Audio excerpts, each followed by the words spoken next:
folini walimano amoke ko dibela jelemani wati na biye tenaye janvier kalo kle konoton samba fla ani mukan saba ni aka doki baru wati selebi doki baru konnala mi metalike bamako konnala police la ko krenkenela comme sera saba oluka wulika jo minye madana majugu kasika dankarke olula tuga mina amina dadulanga wala konnala kaboy banyumanketo mimbe ni oye direct aid ni o bora Kuwait kana malire ko ni konna la krenkenela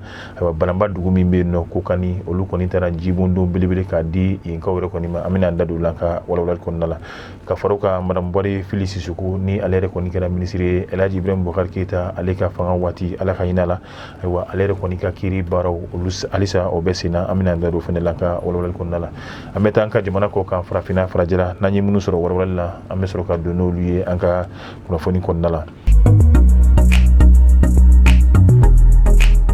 iba fo nya fo tuga mina boko konna la nino krengenna la commissariat saba no e centre commercial tay kata se sugungo aleni suti batama olu ye wulika jo belebele ko ke nyogo fe wa mina karaka be janvier kalo kle wulum blama samba fla ani mukani saba shufendege kanyeta ani konoto otemele ni minute bisaba kata bla shufendege kanye mukwa ani kilina otemele ni minute bisaba luka wulika jo ko ninkera sababu mimeti jo ma dana majugu keme ani biuro bla ani sheki usiraka dankarike olula o ma ko nichera so binani ani konoton okumbola wa mobli no oyesi na mafomi kase moto yere koni penema o biti jo fo biworo ani saba yere koni njonga sila iba fo anya foto amina ni wulika jo akera no ye krenkenela centre commercial alini sugungo pokata se sutiba police soma ni wulika jo nunu bella jile akera njongo fe bon ko konnala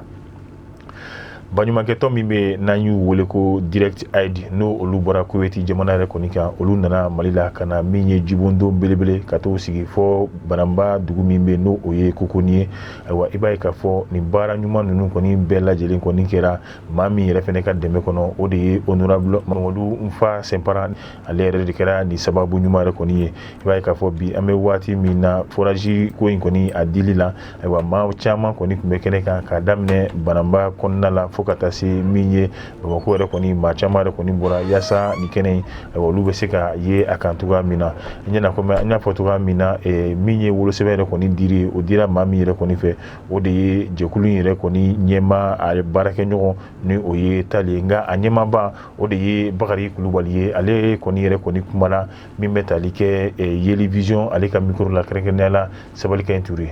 sallallahu alaihi wasallam sasa bare mina kene ko la mi flani ni asena ka di oma ni so chamani oni jemia ke o de direct ID na sejo Kuwait ame farafina Afrique kono jamana bisa bu yanguka me ambo fe be sabu chamando no e fasi bara sawi ama ni ala fala ko barga na shila ko la mi flani na sena wari mi dunala o bere sa wari mi lonta an segima wari mi dunala Koray adunya o ye metre bi ora ye dugu jigoro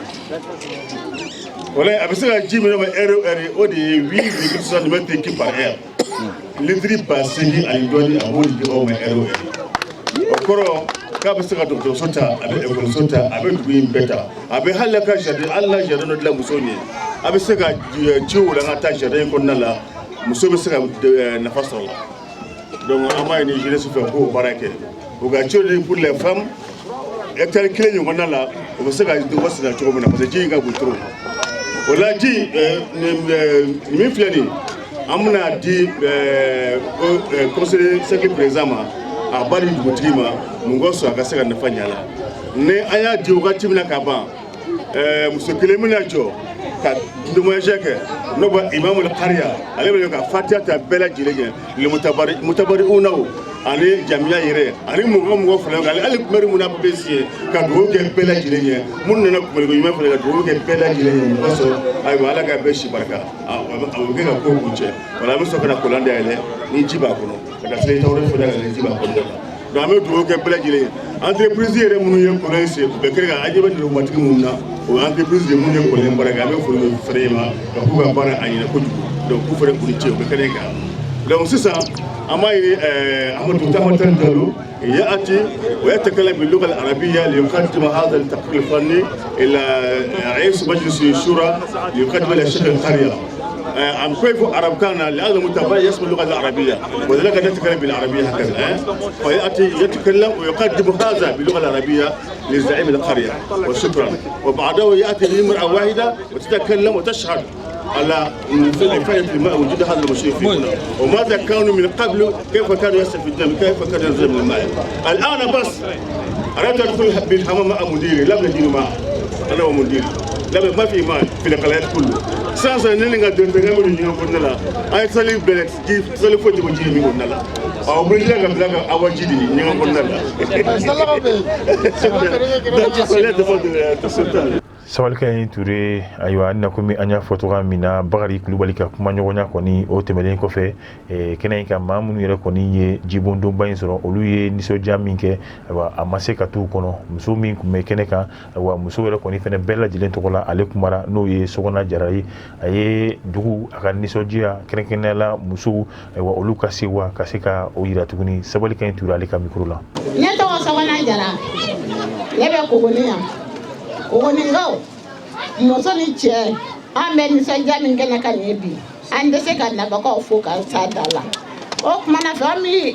Bella Yeli Fo, Igatamana, Iganana, Igaseki, Alaka Valate. Ogonim Muso Bella Yeleka Folido, Boka Latte, Baraka Bakan Numa, Yamingane, Alaka Tangono. I Jaranya, I was around I'm a Gino Mingaya, Ala de Bado, I'm for Utah. Ami barakala jisana manenda mulanga kolombe ja ok mana fe ni manana kana ni wasa nga awnye ande se ko foko sadala demi sanu mba mulo kenya so jome la ko so flani ambe be jino ko kele nga kami ok ma jino ko wallahi aw ma sarade ni to ma jara mela jeli anga digo be na boy anga digo ba ke boy anga digo be alla me boy anga digo be alfle boy alla sako iba fanya fotoga mina mununte sansoro ni jurutala aywa mi kera ni sababu nyuma bayintigi aywa ode Mamadou Mfa Sempara ni alere koni honorable député do aywa banambare koni marala alede ka wulika jo aywa ni aka sababu ode ka misa wali nyuma ni mimato direct ID Kuwait jamana kan olu yere koni wulila kana jibondo belebele kaseka osigi aywa banamba kerenkene la uka dugumi meno ye kokoni nga mi ye ni soja refene doye kenenka aywa ni bara yake yoro no ye banyuma ketonye anyema ba aywa ale yere koni ni kera sababu baye ale fene kana no ye anga jamana yere koni konnala nga Mamadou Mfa Sempara ale yere koni fene kumana mi ye Yeli vision Sabalkan Touré ale ka micro la meje amo lame alhamdulillah rabbil alamin allahumma salli ala muhammad wa ala ali muhammad ambe lame bani la jababe rajelifu ayarufu kogoni ambi annobi jibondo delela jibondo mini anyanyini wani jofe wani je daratal said anyanyini kadar jigo gele yadika kogoni jigo ka gele ya jatimine pompu bulula pompu gelendi biya bulula pompu atse ka adamadi nyoro bo sambu bagam jigo wati do bisa bi gele ya fu bagam bita yele ma yoro wore jigo fe wada madi ubana be wotru sire kata jiuta yoro wore aya nyini ufe wilaydu di ama ko na réaliser ko na réaliser biye a deleli ka di population anana ko kene de ka ko ni soja bana ambe wenji mofu ambe ko ni ngaw yerufu sabula bara adamine kana se bima ama wati janta me ama ko jorula wati ubulila ka ankumbe ukanga minke uyake fukana se bara en kunchelima bo dementina da yana ama folo ya banana sabla 2021-22 usira ka yoro cha furaji chama si anye bo ni banana ala barikala utina da ni ma 2023 vana kononana ye programme min boka di ama sisa nani bi no sababi ka faranika ulu bara ubesina misemani chama fana bi no yani saka ba ube ko ledu di ama ubuna jidu lu fana ma wala vraiment an bɛ foli k'u ye ka ayeru fo ka journaliste fo ka sécurité mɔgɔw fo an ka kumandanakaw maire conseil de cercle naba bɛɛ lajɛlen an bɛ bɛɛ fo ka bɛɛ waleɲuman dɔn hakɛto b'o kan sɔla la rasul. Ayiwa i b'a fɔ an y'a fɔ togoya min na halisa an bɛ to Mali yɛrɛ kɔni kɔnɔna la kɛrɛnkɛrɛnnenya la muso min bɛ ni ale yɛrɛ kɛra minisiri ye sɔrɔ minisiri Elhaji Ibrahim Boubacar Keita ale tun bɛ fanga la waati min na ni o ye madame Buware Fili Sisoko bi an bɛ waati min na kiiri tigilamɔgɔ dɔw yɛrɛ kɔni bɛ olu y'a jira k'a fɔ ayiwa a ka bɛrɛladonni eko nafa yɛrɛ kɔni b'a la wa bari ka d'a kan ayiwa tiɲɛ min bɛ ka ɲini o tɛ ale yɛrɛ kɔni fan fɛ bari muso in y'a jira k'a fɔ waati jan kiiri a ka kɛ min ye ka se ka ale ni ale nɔ b'a la a ka minɛ n'o y'a sɔrɔ a nɔ yɛrɛ kɔni fɛnɛ t'a la kiiri tigilamɔgɔ yɛrɛ kɔni k'o bɛɛ lajɛlen yira k'a fɔ ale ye dentigi fo ka taa se mɔdentigi ma wa ale yɛrɛ kɔni bɛ bɛrɛ la cogoya min na o tɛ ale yɛrɛ fɛ la koyi ale b'a fɛ sariya k'a ka baara kɛ kabini uti kalo tile 26 san 2021 a bɛ kalo 16 la sisan madame Buware Fili Sisako ale yɛrɛ kɔni bɛ ni bɛrɛ in na ka bɛn ni pankuru min sanna Elhaji Ibrahim Boubacar Keita ka waati fo ka taa se Mali finitigilakaw olu ka kɛlɛkɛminɛ mun yɛrɛ kɔni sanna ni majɛ dɔ yɛrɛ kɔni y'a sɔrɔ madame Buware Fili Sisoko ale minɛra o hukumu kɔnɔna la hali n'o y'a sɔrɔ jalaki kun talen bɛ ka bi ale ni maa minnu yɛrɛ dɔw kan olu yɛrɛ kɔni caman yɛrɛ kɔni ye diɲɛ to bi an bɛ waati min na nka bi kiiri tigilamɔgɔw olu y'a jateminɛ k'a fɔ ayiwa madame Buware Fili Sisoko ale yɛrɛ kɔni ka minɛli ayiwa ani tiɲɛ yɛrɛ kɔni kuma dɔlama ayiwa olu tɛ fankelen yɛrɛ kɔni fɛ o kama ayiwa u y'a laɲini a fɛ n'o y'a sɔrɔ a bɛ se ka min ye 500,000 ka se ka o sara cogoya min na yaasa a bɛ se k'a ka kana bila k'o lasɔrɔ cogoya min na. An bɛ taa ka jamana ko kan kɛrɛnkɛrɛnnenya la Sénégal jamana kan a bɛ fɔ u ka mobili minnu ma ko bus de transport olu yɛrɛ kɔni fila olu ye ɲɔgɔn sɔrɔ accident juguba la o accident yɛrɛ kɔni kɛra sababu ye min ye maa 40 olu kɔni ni binna ayiwa maa 87 olu yɛrɛ kɔni jugina a kɛra ka bɛn samedi sufɛla ka taa bila dimanche yɛrɛ kɔni na ayiwa sufɛ nɛgɛ kanɲɛ 3 o mana tɛmɛ ni miniti 15 ye waati min na kɛrɛnkɛrɛnnenya la u ka dugu min bɛ ko Kaffrine o yɛrɛ kɔni mara la ayiwa ani u ka faaba yɛrɛ kɔni na o bɛ ti faba cɛ bɛ ti jɔ kilo 230 yɛrɛ kɔni ɲɔgɔnna si la ayiwa ni accident jugu min kɛra n'a ye dankari kɛ maa caman ni na jamana ɲɛmaa Macky Sall ale yɛrɛ kɔni fɛnɛ y'a laɲini tile 3 k'o kɛ min ye tasibila ye ka ɲɛsin a su a kelen-kelenna bɛɛ lajɛlen ma ala ka nɔgɔya kɛ minnu ni olu jogina.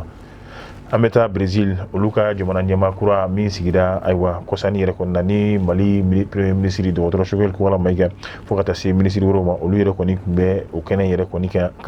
nka i b'a ye k'a fɔ ka bɛn ni kari don yɛrɛ kɔni n'o ye dimanche don ye maa minnu yɛrɛ kɔni bɛ yen ni olu tun t'a fɛ min ye Lula ale ka kɛ jamana ɲɛmaa ye ayiwa olu yɛrɛ kɔni wulila i na komi Amerikɛn jamana kan Donald Trump tun bɛ bɔ fanga la waati min na ayiwa min kɛra yen nɔ o ɲɔgɔnna si de kɔni segin kɛr'o kan min ye Brésil jamana yɛrɛ kɔni kan a bɛ fɔ yɔrɔ min ma ko congrès fo ka taa se u ka cour suprême ma ani jamana yɛrɛ kɔni ɲɛmaa so n'o o ye palais yɛrɛ kɔni ye baya min ye maa minnu tun tɛ Lula fɛ fanga la olu de wulila ka se ka taa yen kɔnɔna k'a bɛɛ lajɛlen kɔni fa min ye tiɲɛni jugu ye ka se ka olu yɛrɛ kɔni kɛ nka fanga tigilamɔgɔw olu ka wuli ka jɔ kɛra ka sababu ye maa 300 u sera ko olu yɛrɛ kɔni minɛ min bɛ tali kɛ Lula yɛrɛ kɔni na ale ka baara daminɛ o ye bi tɛnɛndonya ye.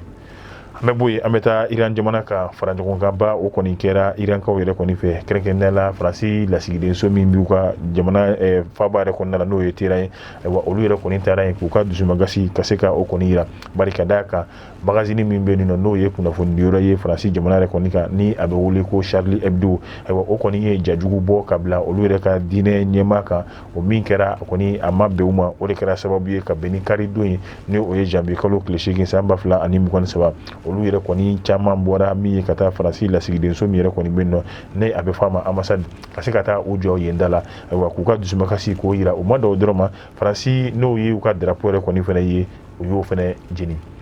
ni ne fɛnɛ bɛ dasigi an ka bi ni o ye don kibaru la tugunɲɔgɔn komi n'a b'o kɛla ni anw ye ka se ka o caya ja ninnu k'olu cari diɲɛma bɛ se ka kunnafoni sɔrɔ cogoya min na an bɛ bɛɛ lajɛlen fo ka bɛɛ lajɛlen waleɲuman dɔn an b'a fɔ a k'an bɛn diɲɛ waati wɛrɛ